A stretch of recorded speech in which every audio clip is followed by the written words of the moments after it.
48 heures après le discours de Martin Fayulu suivi de la réponse de Félix Tshisekedi, l'actualité reste marquée par des tractations en douce et des appels de phare des personnalités voulant rejoindre ce que le gouvernement a appelé officiellement un bloc patriotique contre l'axe du mal.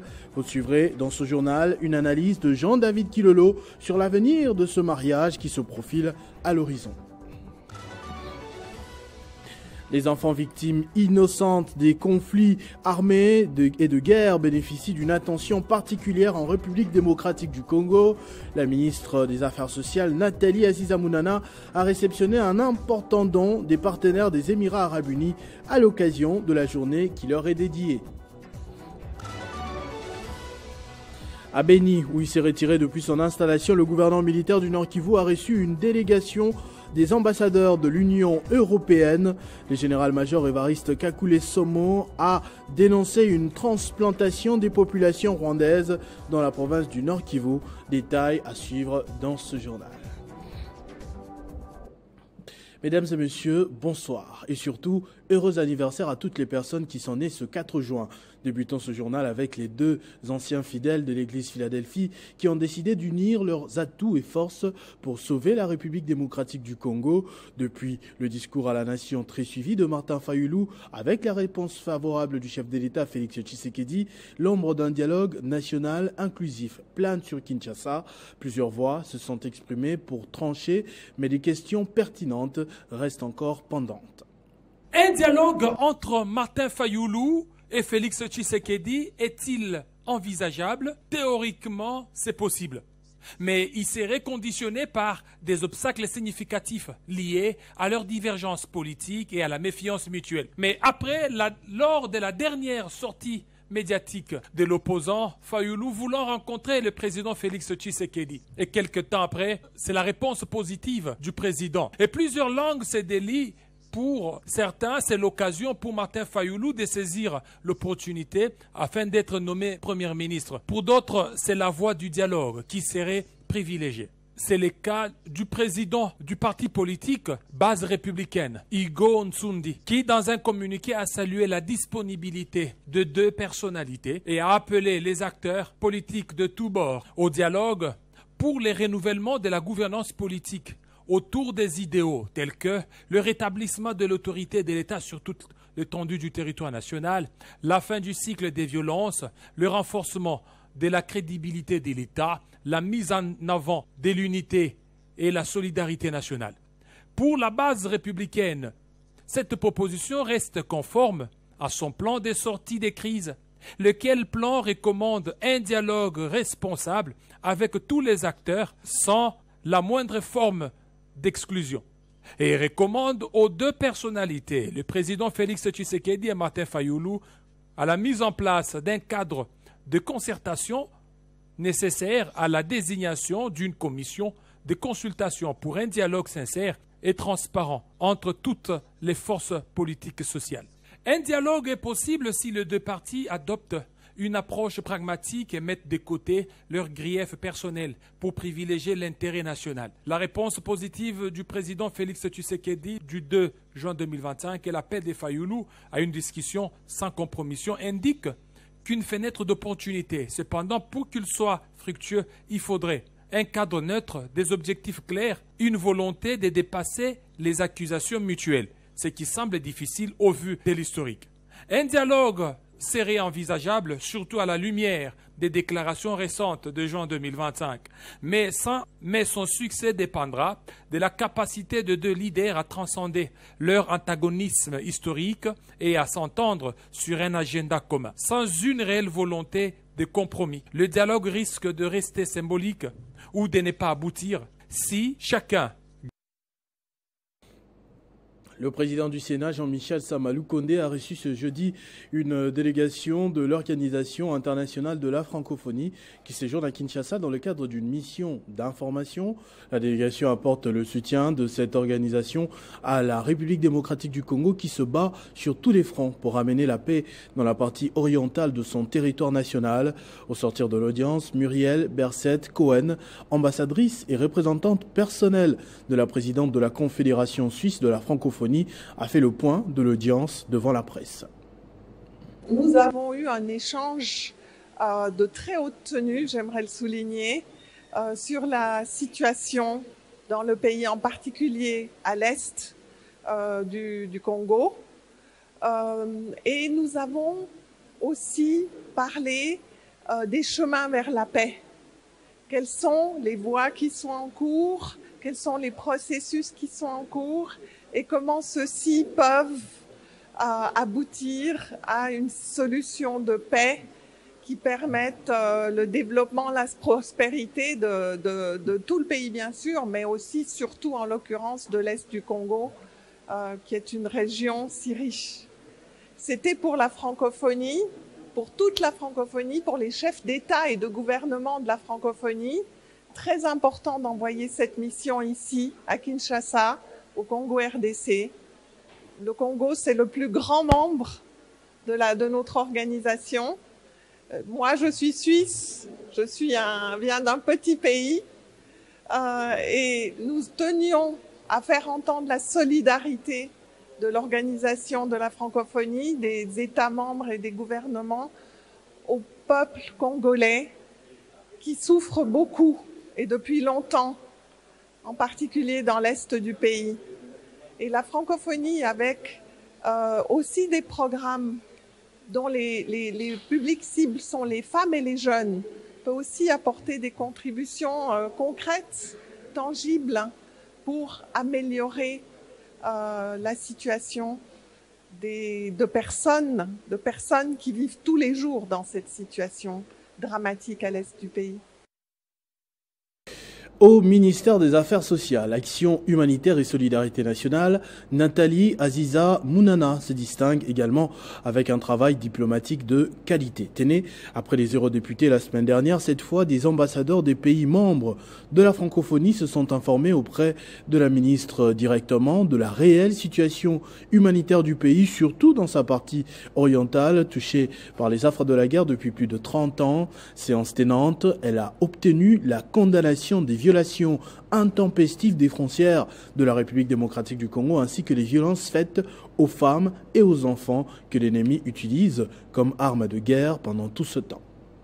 Nathalie Aziza Mounana, ministre des Affaires sociales, Action humanitaire et solidarité nationale, a reçu une grande délégation des États membres de la francophonie composée des ambassadeurs de la Côte d'Ivoire, du Maroc, du Togo, de la Suisse, de la France, avec à la tête Muriel Berset-Cohen, ambassadrice représentante personnelle de la présidente de la Confédération suisse auprès du Conseil permanent de la francophonie, conduite par la ministre Bestine Kazadi, ministre déléguée en charge de la coopération internationale et francophonie, venue s'informer directement auprès de Nathalie Aziza Mounana de la situation humanitaire dans l'est de la République démocratique du Congo et sur l'ensemble du territoire national. L'Organisation internationale de la francophonie condamne fermement les violations du droit international sous le sol congolais. Et nous avons eu des échanges extrêmement fructueux avec Madame la ministre des Affaires sociales sur la situation humanitaire dans l'Est. Après avoir leur prêté une oreille attentive, la ministre des Affaires sociales, Action humanitaire et solidarité nationale, Nathalie Aziza Mounana, est passée en revue la situation humanitaire en République démocratique du Congo. L'Organisation internationale de la francophonie déploie une mission d'information à Kinshasa en réponse à l'appel de la République démocratique du Congo à la solidarité de la francophonie. Le principe de cette mission avait été entériné par les chefs d'État et des gouvernements. Au-delà de tout, cette mission vise également à identifier des pistes concrètes pour renforcer la coopération de l'Organisation internationale de l'OIF avec la RDC. Cette visite au cabinet de Nathalie Aziza Mounana vient après celle des députés européens. Ceci justifie le sérieux, la détermination et l'abnégation de Nathalie Aziza Mounana dans les traitements des questions humanitaires en RDC. Des actions intenses de la ministre Nathalie Aziza Mounana qui portent de fruits forcément, parmi lesquelles l'implication de ce pays ami de la République démocratique du Congo. J'ai cité les Émirats arabes unis qui ont profité de la journée internationale des enfants victimes innocentes des conflits armés et des guerres dans le monde pour apporter une aide humanitaire importante en faveur des déplacés internes. Son itinérance a un impact visible dans les Tanganyika, à Kalemi le 21 et 23 mai dernier, où Nathalie Aziza Mounana a remis des chaises en lieu place des pierres à l'école primaire Kalemi, vient de déclencher une action humanitaire des Émirats arabes unis en faveur des enfants victimes innocentes des conflits armés et des guerres dans le monde. Ce mercredi 4 juin, la ministre des Affaires sociales, Action humanitaire, Solidarité nationale, Nathalie Aziza Mounana, femme dévouée pour sa nation, a reçu dans son cabinet de travail l'ambassadeur des Émirats arabes unis en République démocratique du Congo, Anwar Barout Al-Baroudi. À l'issue de cette rencontre, les deux parties ont discuté des modalités, les voies et moyens de raffermir la coopération bilatérale entre les deux pays amis, notamment dans les domaines de l'aide humanitaire. Faisant suite à la situation humanitaire dans l'Est, les Émirats arabes unis sont venus remettre une enveloppe consistante pour assistance humanitaire des déplacés internes dans l'Est du pays. J'ai eu l'honneur de rencontrer son Excellence Aziza Nathalie Mounana. À l'issue de cette rencontre, nous avons discuté des modalités, les voies et moyens de raffermir la coopération bilatérale dans les domaines de l'aide humanitaire. Aujourd'hui, 4 juin, nous célébrons la journée internationale des enfants victimes innocentes des conflits armés et des guerres dans le monde. Cette assistance des Émirats arabes unis témoigne de leur solidarité et de leur soutien à ces groupes d'enfants victimes de violences et de souffrances dans l'Est du Congo. Certes, cette aide humanitaire des Émirats arabes unis contribuera à créer pour ces enfants un environnement sûr qui leur permettra de grandir et de se développer et leur offrira un environnement digne et sécurisé où règne la paix. Merci. Cette coopération s'inscrit dans le cadre de la stratégie d'aide étrangère des Émirats arabes unis en faveur des populations défavorisées. Pour Nathalie Aziza Mounana, ministre des Affaires sociales, Action humanitaire, Solidarité nationale, ce geste va donner un plus aux enfants qui sont le Congo de demain. Et c'est une réponse aux besoins humanitaires qui se posent avec acuité. Au sujet de ces enfants victimes, justement, il s'est tenu à Kinshasa une conférence qui a mis en lumière les avancées enregistrées dans le cadre juridique national, tout en soulignant les défis à relever pour garantir une justice réellement protectrice, réparatrice et respectueuse des droits de l'enfant. La République démocratique du Congo tient à bâtir un système plus équitable où chaque enfant confronté à la justice bénéficie d'un traitement tenant compte de son intérêt supérieur, plein d'humanité et d'espoir.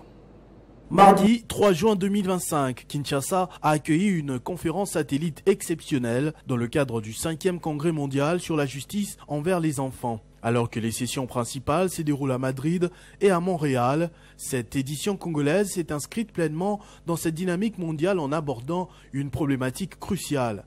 Ensemble pour une justice adaptée aux enfants en situation de privation de liberté. Organisé par le Bureau international des droits des enfants avec le soutien financier d'Affaires mondiales Canada, cet événement a réuni institutions publiques, experts, praticiens du droit, représentants de la société civile et organisations internationales. La conférence a été modérée par M. Mahamadi Oubda, représentant pays de l'IBCR en République démocratique du Congo. L'idée ici, c'était de réfléchir de façon multisectorielle avec les acteurs, avec plusieurs acteurs ici de la RDC pour voir quelle est la situation de la privation de liberté ici à RDC, quels sont les défis et quelles sont les recommandations que nous pouvons faire. Parmi les panélistes de renom, M. Raoul Kienge, directeur de l'école de criminologie de l'Université de Kinshasa, a apporté un éclairage précieux sur les réalités du terrain et les enjeux structurels du système judiciaire congolais. Pratique qui n'a aucune base légale et qui ne permet pas aux enfants d'être pris en charge correctement au sein de la prison. Aux côtés du professeur Raoul, la conférence a également bénéficié des contributions de Mme Béatrice Bitaenda du Bureau national catholique de l'enfant, de M. Serge Kachala, représentant du Conseil supérieur de la magistrature. Par leur expertise respective, ces intervenants ont enrichi les réflexions collectives sur les mécanismes de protection, de réinsertion et de... Le gouverneur du Nord Kivu dénonce devant les ambassadeurs de l'Union européenne ce qu'il qualifie de transplantation des populations rwandaises dans la province. Le général-major Évariste Kakule Somo recevait ce mardi à Beni la délégation des diplomates de l'Union européenne pour discuter de la situation sécuritaire et humanitaire au Nord Kivu. Ces derniers ont réitéré leur détermination à accompagner les efforts des autorités congolaises pour la restauration de la paix dans l'est du pays. Une visite aussi importante dans le contexte actuel, dans la province du Nord Kivu, caractérisée par la guerre qui touche les 5 de ces 6 territoires, situation qui affecte près de 10 millions de sa population. Devant les diplomates de l'Union européenne, le général-major Évariste Somo Kakule, gouverneur du Nord Kivu, a peint le calvaire que subissent les Congolais suite à cette guerre injuste leur imposée, avec des conséquences néfastes, entre autres la destruction du tissu économique aux côtés des milliers de morts et des déplacements forcés. Aujourd'hui, nous avons une situation de transplantation des populations. On nous parle des populations qui reviennent du Rwanda pour se réinstaller au Nord Kivu dans certains territoires. Nous savons déjà où est-ce que ça nous amène, cette situation-là. Les délégués de l'Union européenne ont rassuré l'autorité provinciale de la solidarité de leur organisation aux populations meurtries du Nord Kivu. Bon, je voudrais souligner tout d'abord que vous avez en face de vous tous les ambassadeurs européens accrédités en RDC. On a voulu venir ensemble pour montrer notre solidarité aux autorités et à la population du Nord Kivu par rapport à la situation actuelle des conflits, d'agressions. Après, effectivement, une fois montré ces solidarités, on a pu échanger sur des questions d'urgence, des questions d'aujourd'hui, comment donner réponse à la question humanitaire, à la question de la sécurité, à la question des infrastructures, pour pouvoir aider à la population de Nord Kivu, aux autorités de Nord Kivu dans une situation difficile. Le général-major Évariste Somo, gouverneur du Nord Kivu, venait d'arriver dans la matinée ce même mardi 3 juin de Kinshasa d'une mission de travail. Quand on évoque les secteurs miniers en République démocratique du Congo, on a parfois tendance à n'évoquer que les provinces du Lualaba, du Haut-Katanga, mais il y en a d'autres également riches en minerais telles que les provinces de Maniema ou de Tanganyika. Il s'est tenu une réflexion, un moment de réflexion pour voir comment ces secteurs miniers pourraient également profiter au développement de ces provinces. Comment faire contribuer les secteurs miniers au développement des provinces du Tanganyika et Maniema? C'est la thématique développée au cours de l'atelier organisé par l'organisation Congo Peace Center dans le cadre de son partenariat avec l'Organisation internationale pour l'émigration et les bureaux du haut représentant du chef de l'État au processus de Luanda et de Nairobi. Il vise à partager les expériences qu'on a déjà eues dans plusieurs provinces de la RDC au niveau des droits humains et droits des mineurs artisanaux, hommes et femmes en RDC qui œuvrent chaque jour dans des conditions qui sont souvent difficiles et de protéger leurs droits. Cet atelier devra permettre à partager les conclusions et recommandations des réunions tenues dans les 2 provinces, Tanganyika et Maniema. Après consultation sur terrain, après des ateliers, on est arrivé à la conclusion que le secteur minier ne contribue que de manière moins significative au développement des provinces concernées. Et c'est triste de le constater parce que ces provinces sont potentiellement très riches, mais les conditions sociales et économiques de ces provinces sont très déplorables, notamment par le fait que le secteur minier ne participe pas significativement, comme attend la population, au développement de ces secteurs. Le Tanganyika et le Maniema sont 2 provinces riches en ressources minières, mais la population croupie dans la misère. Ces travaux devront permettre à relever le défi de l'impact de l'exploitation minière dans la mise en œuvre du développement local de ces deux provinces.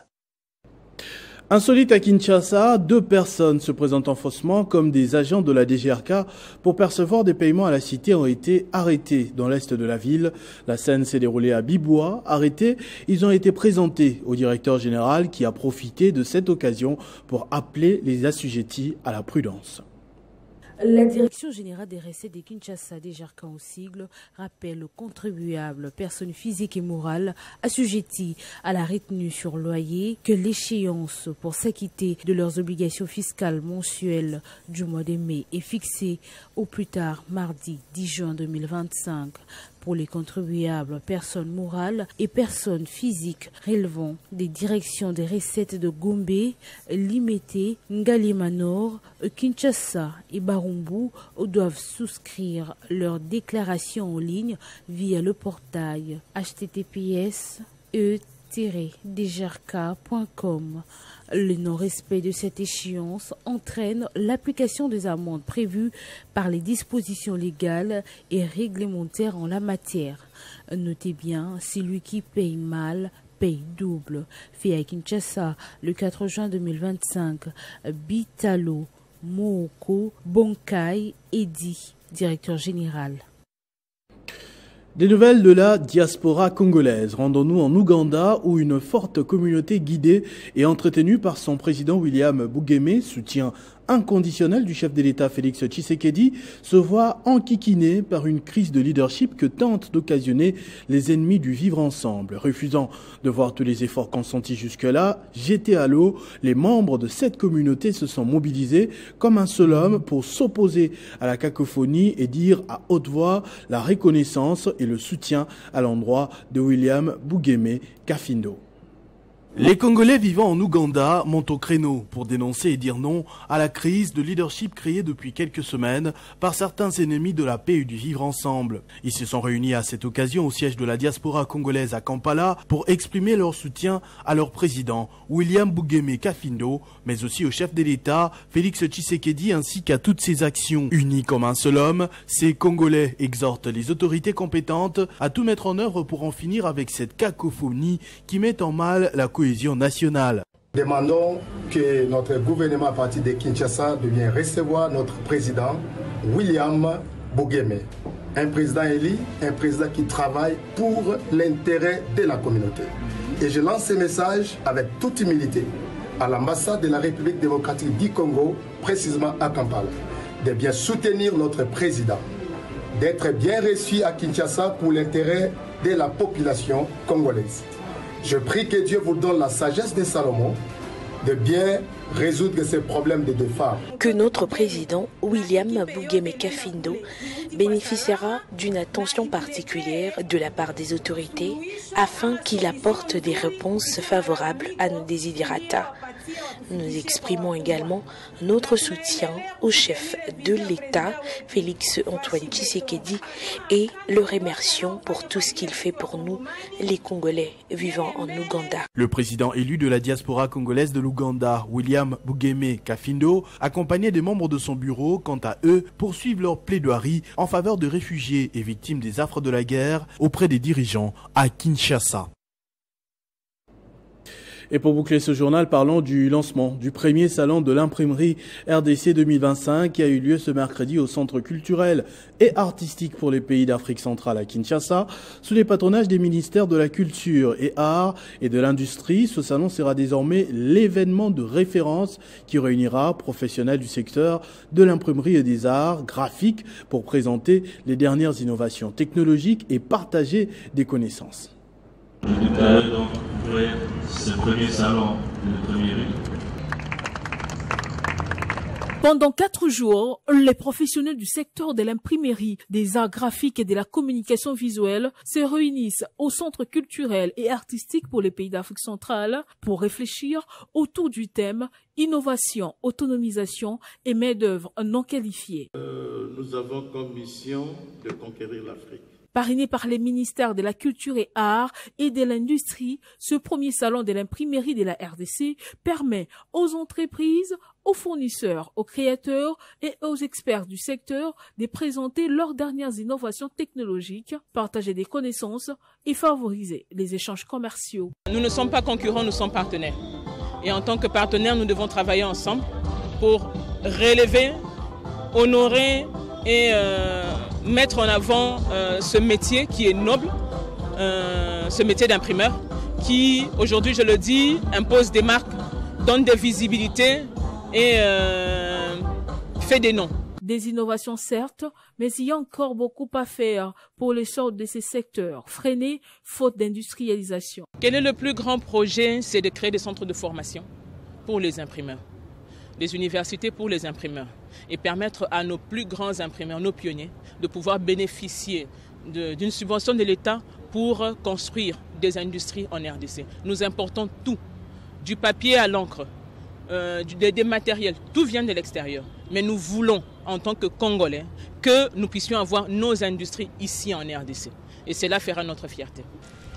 J'invite et j'encourage à tous les jeunes Congolais à oser, comme je dis toujours, à commencer quelque part, à accepter de commencer petit et de grandir après. Le salon de l'imprimerie RDC va s'étendre très prochainement dans toutes les provinces du pays. Ce journal est terminé, je vous en rappelle tout de suite les principaux titres.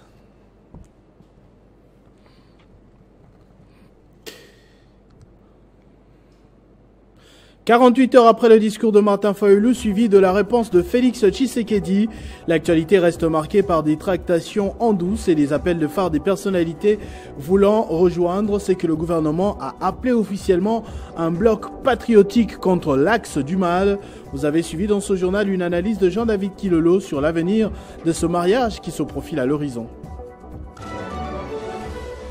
Les enfants victimes innocentes des conflits armés et des guerres bénéficient d'une attention particulière en République démocratique du Congo. La ministre des Affaires sociales Nathalie Aziza Mounana a réceptionné un important don des partenaires des Émirats arabes unis à l'occasion de la journée qui leur est dédiée. À Beni, où il s'est retiré depuis son installation, le gouverneur militaire du Nord Kivu a reçu une délégation des ambassadeurs de l'Union européenne. Le général-major Évariste Kakule Somo a dénoncé une transplantation des populations rwandaises dans la province du Nord Kivu. Vous avez suivi les détails de Martial Bendelo dans ce journal. À tous et à toutes, merci et votre attention soutenue. Vivez heureux et 100 ans. Restez fidèles au programme de votre chaîne Télé 50.